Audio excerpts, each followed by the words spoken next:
إن الله وملائكته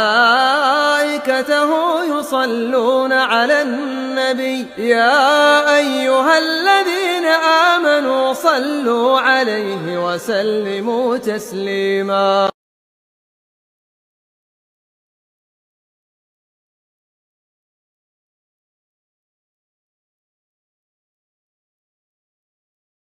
Jemaah sekalian, sebagaimana buku atau diktat yang sudah dibagikan, insyaallah ta'ala pada kesempatan ini kita akan mempelajari satu permasalahan yang terpenting dalam agama kita.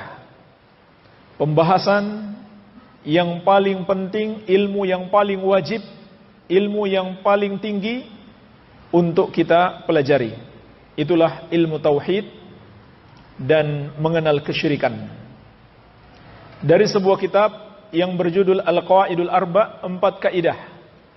4 kaidah untuk mengenal hakikat tauhid dan mengetahui kesyirikan.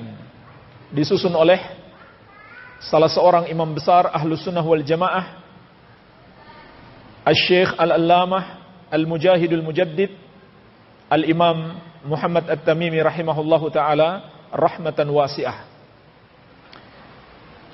Kitab ini dimulai dengan basmalah.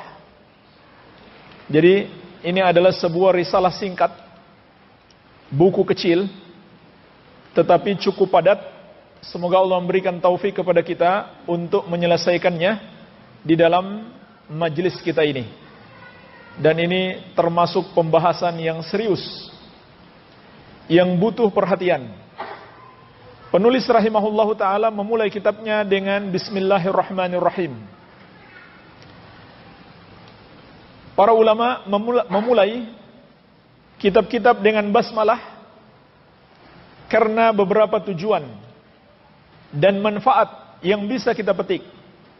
Yang pertama adalah demi meneladani Al-Quranul Karim. Al-Quran, kitab Allah yang agung, dimulai dengan basmalah. Bahkan setiap surat kecuali surat At-Taubah juga dimulai dengan basmalah. Walaupun membacanya, kalau kita mulai membaca, maka dimulai dengan ta'awudz, a'udzubillahi minasyaitonir rajim. Tapi secara tertulis dimulai dengan basmalah. Begitu pula sunnah-sunnah Rasulullah sallallahu alaihi wasallam. Kita mulai dengan basmalah untuk meneladani beliau. Beliau di dalam surat-surat beliau dimulai dengan basmalah. Seperti surat beliau kepada Heraklius, penguasa Romawi. Bismillahirrahmanirrahim. Min Muhammadin abdillahi wa rasulih ila Herakl azimir Rum. Dimulai dengan basmalah. Bismillahirrahmanirrahim. Dari Muhammad hamba Allah dan Rasulnya kepada Heraklius, penguasa Romawi. Isinya adalah mengajak dia masuk Islam. Itu tugas Nabi sallallahu alaihi wasallam sebagai seorang pemimpin, mengajak orang-orang kafir masuk Islam, apakah pemerintah mereka ataukah rakyat mereka. Maka dimulai dengan basmalah. Bahkan surat para nabi dan rasul terdahulu juga dimulai dengan basmalah. Seperti surat Nabi Sulaiman kepada Ratu Saba. Innahu min Sulaiman wa innahu bismillahirrahmanirrahim.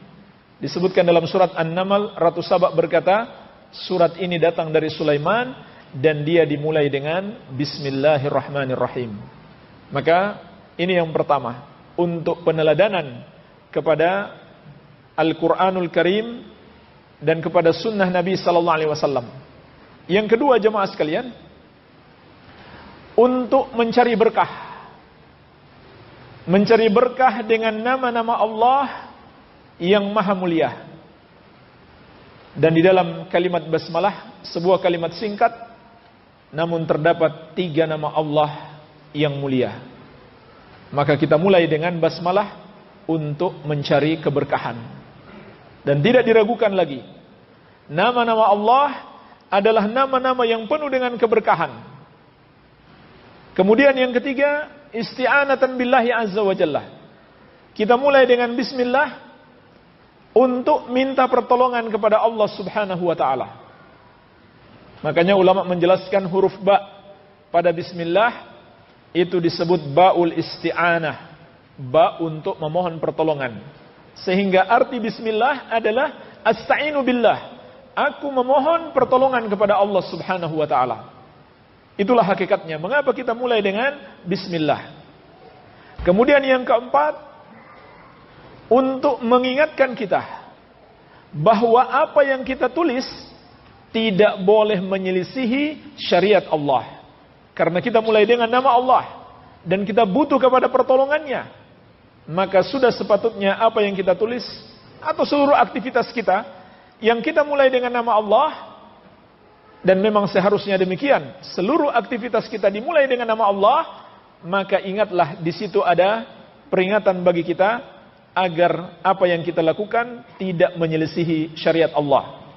Kita keluar dari rumah, bismillahi tawakkaltu 'ala Allah, dan seterusnya kita baca zikir-zikir, itu semuanya mengingatkan kita apa yang kita lakukan di luar rumah jangan menyelisihi syariat Allah. Apakah di tempat belajar, di tempat mencari nafkah, dan lain-lain. Kemudian yang kelima jemaah sekalian, agar kita menyadari bahwa kita adalah hamba yang lemah, yang selalu butuh pertolongan kepada Allah Subhanahu wa ta'ala. Sehingga tidak muncul dalam diri kita riya, ujub, sombong, dan penyakit-penyakit hati yang lainnya. Kalau kita menyadari kita adalah makhluk yang lemah, yang selalu butuh kepada pertolongan Allah, maka kita minta tolong kepada Allah. Kita pun tidak kemudian merasa ujub, merasa hebat, apalagi merendahkan orang lain. Karena hakikatnya kita bisa beribadah kepada Allah, kita bisa berhasil dalam aktivitas kita, itu semuanya pertolongan Allah Subhanahu wa ta'ala. Walaula fadlu minallahi wa rahmatuhu ma zaka minkum min ahadin abada. Kalaulah bukan karena keutamaan dari Allah dan rahmatnya kepada kalian, tidak seorang pun dari kalian yang dapat mensucikan diri untuk selama-lamanya. Mensucikan diri artinya menjalankan perintah Allah dan menjauhi larangannya. Jadi jemaah sekalian, ini semua pertolongan Allah Tabaraka wa ta'ala. Inilah 5 tujuan, manfaat dan faidah yang bisa kita petik apabila kita mulai dengan basmalah.